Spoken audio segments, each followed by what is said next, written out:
अस्सलामुअलैकुम viewers and listeners. कुर्ब हक के सफ़र को जारी रखते हुए आगे बढ़ते हैं। बिस्मिल्लाहिर्रहमानिर्रहीम। इसी तरह कलंदर पाक रहमतुल्लाह अलैह का लाडला काका अब्दुल्ला साईं सफ़र करे तो धुंध क्यों तंग करे। जब अब्दुल्ला साईं गाड़ी से उतरे तो अंदर जाने से पहले कहा, वैगन रोको, मुझे वापस इस्लामाबाद जाना है। मुझे फ़ोन आया कि वो ये कह रहा है। मैंने अब्दुल्ला से बात की कि आप अंदर जाएं, खाना खाएं और फिर कमरे में अंदर चले जाएं। बस एक रात और एक दिन ही गुजरा और अगली शब अब्दुल्ला को मैदे की तकलीफ हो गई। इसने मुझे फ़ोन किया तो मैंने डॉक्टर शहजाद से कहा कि वो साईं के लिए दवाई तजवीज़ कर दें। डायरिया कंट्रोल ना हुआ। अलियल सुबह मैंने मानो भाई को फ़ोन किया और हाल चाल पूछा। उन्होंने बताया सो रहा है। मैंने कहा भागो और देखो कहीं डिहाइड्रेशन ना हो जाए। बस फिर क्या था, थोड़ी देर बाद मुझे मानो भाई का फ़ोन आ गया। अब्दुल्ला की हालत बिगड़ गई है। मैंने पूछा क्या हुआ। कहने लगे, जब मैं ऊपर कमरे में पहुंचा तो वो बाथरूम से निकले और मैंने हाथ से पकड़कर बिस्तर पर नीम दराज हालत में लटाया तो एकदम अपने पाँव की जानब देखकर साईं बोले, ये फिर आ गए। और यूं वो आखिरी लम्हा आ गया और साईं अल्लाह को प्यारे हो गए। आपको मियानी साहब कब्रिस्तान में ख़ानदानी अहाते में सुपुर्द खाक कर दिया गया और बाद में एक खूबसूरत मज़ार तमीर हुआ। और ये भी अमर बाइसे हैरत है कि इर्द गिर्द मौजूद टूटी फूटी कब्रें जल्द ही ठीक हो गई। ऐसा लगता है कि साईं के सदक़े इन लोगों की भी सुनी गई। अब्दुल्ला साईं के इंतकाल पर जैमगोइयाँ बहुत हुई। किसी ने कहा फ़कीर का मानने वाला था, फिर उन्होंने क्यों नहीं बचाया, और न जाने कैसी कैसी बातें सुनने को मिली। लेकिन जल्द ही अब्दुल्ला साईं ने तमाम ऐसे लोगों को ख्वाबों में आकर इन उलझनों का खात्मा कर दिया। लोग यही नहीं जानते कि फ़कीर का मानने वाला हमेशा खौफ खुदा में रहता है। मौत बरहक है और अल्लाह पाक का अमर है। जब फ़कीरों ने मुर्दों को ज़िंदा किया तो इन्हें या सूलियों पर चढ़ना पड़ा या खालें खिंचवानी पड़ी। इसलिए कलंदर पाक रहमतुल्लाह अलैह ने फरमाया, हम मुर्दों को नहीं मुर्दा दिल ज़िंदा करने आए हैं। अब्दुल्ला मर कर भी ज़िंदा है, जबकि लोग ज़िंदा हालत में भी मुर्दा होते हैं। अब्दुल्ला इसी दिन ज़िंदा हो गया था जिस दिन कलंदर पाक रहमतुल्लाह अलैह से मिला था। हमेशा ज़िंदा ही साहिब दर्द होते हैं। मुर्दा दिलों की ज़िंदगी देने वाला आज इन ज़िंदा दिलों की धड़कन है। जवानी के अयाम में नफ्स के ख़िलाफ़ जहाद करके अब्दुल्ला साईं ने कलंदर पाक रहमतुल्लाह अलैह से मोहब्बत और दीवानगी की लाजवाब मिसाल कायम कर दी। अपने नफ्स की शरारतों से आगाही ने अब्दुल्ला साईं को सुरखरू कर दिया। अब्दुल्ला साईं के पर्दा करने के बाद इनके एक अजीज़ ने ख्वाब में देखा कि वो स्कूटर पर जा रहे हैं। रास्ते में अब्दुल्ला मिलता है जिसने सफ़ेद लिबास पहन रखा है। अब्दुल्ला ने लिफ्ट मांगी और थोड़ी देर बाद एक ऐसी खूबसूरत जगह आ गई जो पहले कभी ना देखी थी। वहाँ एक खूबसूरत दरवाज़ा था। जब अब्दुल्ला अंदर जाने लगे तो दरवाज़ा खोल कर खड़े हो गए और अपने अजीज़ से मुखातिब हुए, यहाँ जन्नत में 2 बाग हैं जिनका मैं सुपरवाइज़र हूँ। ख्वाब देखने वाले ने अर्ज़ की कि मुझे भी यहाँ भर्ती करवाएं। साईं ने जवाब दिया, क्यों नहीं। अगले दिन वो अब्दुल्ला साईं की कब्र पर गए और हाज़िरी दी। अगली रात को फिर अब्दुल्ला साईं को ख्वाब में देखा। साईं ने कहा, मैंने रजिस्टर चेक किया है, अभी आपका वक्त नहीं आया, जब आएगा तो अपना वादा ज़रूर पूरा करूँगा।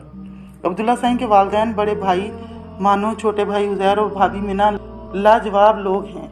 अब्दुल्ला को अपनी बड़ी भाभी और भाई से बहुत प्यार था। अब्दुल्ला साईं के चले जाने के बाद ये दोनों अब्दुल्ला साईं की मोहब्बत को बांट रहे हैं और कलंदर पाक रहमतुल्लाह अलैह के ख्यालात से रोशन हैं। मेरे ख्याल में लाजवाब तो छोटा लफ्ज़ है। ये लोग कलंदर पाक रहमतुल्लाह अलैह के हसीन चाहने वाले और बेमिसाल लोग हैं। चिराग से चिराग जलने की मिसाल इस घराने में मौजूद है।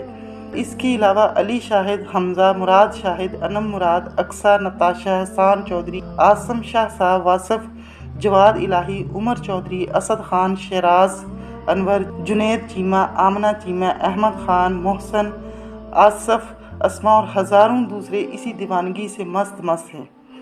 ये बात मुख्तसर करते हुए आगे बढ़ता हूँ, वरना अगर एक एक का नाम और इसके बारे में लिखता जाऊँ तो शायद ये तहरीर कभी ख़त्म ना हो। अल्लाह पाक अपने दोस्त कलंदर पाक रहमतुल्लाह अलैह के सदक़े अब्दुल्लाह के हुस्न इश्क को हमेशा रोशन रखे। लाहौर के इन तमाम बच्चों बिलखसूस अब्दुल्ला साईं की तरबियत में आपकी मोम और माँ जी का बहुत बड़ा हाथ है। وہ ان تمام بچوں کا آپ سب کی ماں جی اور موم کے لیے محبت اور ادب بھی لاجواب ہے۔ نفس کے خلاف جنگ نسبت کی مضبوطی کے سبب ہی ممکن ہے، اور ہر حال میں اپنے اوپر نظر رکھنا اور ہر سوچ پر پہرا دینا کوئی آسان کام نہیں۔ عبداللہ سائیں کی کلندر پاک رحمۃ اللہ علیہ سے محبت نے ایک ایسی قوت ارادی کی بنیاد رکھی جو ہم سب کے لیے ایک مثال ہے۔ اب یہ غلامان کلندر پاک رحمۃ اللہ علیہ کی مثال تھی۔ اب ایک واقعہ لکھنا چاہتا ہوں جو نفس کے حوالے سے ایک منفرد نوعیت کا ہے۔ حضرت ابراہیم خواص رحمۃ اللہ علیہ فرماتے ہیں کہ میں نے سنا کہ ولایت روم میں ایک عیسائی راہب 70 سال سے گوشہ نشین ہے۔ یہ سن کر مجھے تعجب ہوا، کیونکہ رہبانیت کی مدت 40 سال ہوتی ہے، یہ شخص کیوں 70 سال سے گوشہ نشین ہے؟ چنانچہ میں نے اس کو ملنے کا ارادہ کیا۔ جب اس کے پاس پہنچا تو اس نے کھڑکی کھول کر کہا، ابراہیم مجھے معلوم ہو گیا ہے تم کس غرض سے میرے پاس آئے ہو۔ میں یہاں رہبانیت کی نسبت سے نہیں بیٹھا، بلکہ میرے نفس کا کتا بہت شریر ہے۔ میں اس لیے یہاں بیٹھا ہوں کہ اس کتے سے لوگ محفوظ رہیں، ورنہ میں کون اور کہاں گوشہ نشینی۔ یہ سن کر میں نے کہا، یا خدا تو کس قدر قادر ہے کہ تو نے اس شخص کو گمراہی کے باوجود صحیح کام کرنے کی توفیق عطا فرمائی۔ یہ سن کر اس نے کہا، اے ابراہیم تم کب تک دوسروں کی تلاش میں رہو گے؟ جاؤ اور خود کو طلب کرو۔ جب اپنے آپ کو پالو تو اس کی نگہبانی کرو، کیونکہ ہر روز یہ ہوس 360 مقدس لباس پہن کر انسان کو گمراہ کرتی ہے۔ خلاصہ یہ کہ شیطان کو بندے کے دل میں گھسنے کی اس وقت تک طاقت نہیں جب تک کہ اس کے دل میں گناہ کی خواہش نہ ہو۔ عبداللہ سائیں کے علاوہ کلندر پاک رحمۃ اللہ علیہ نے سید طاہر عباس کاظمی صاحب کو بھی یہی فرمایا تھا کہ سید بابا کے پیچھے رہنا۔ کاظمی صاحب پولیس افسر ہیں اور کلندر پاک رحمۃ اللہ علیہ سے بے پناہ محبت و عقیدت رکھتے ہیں۔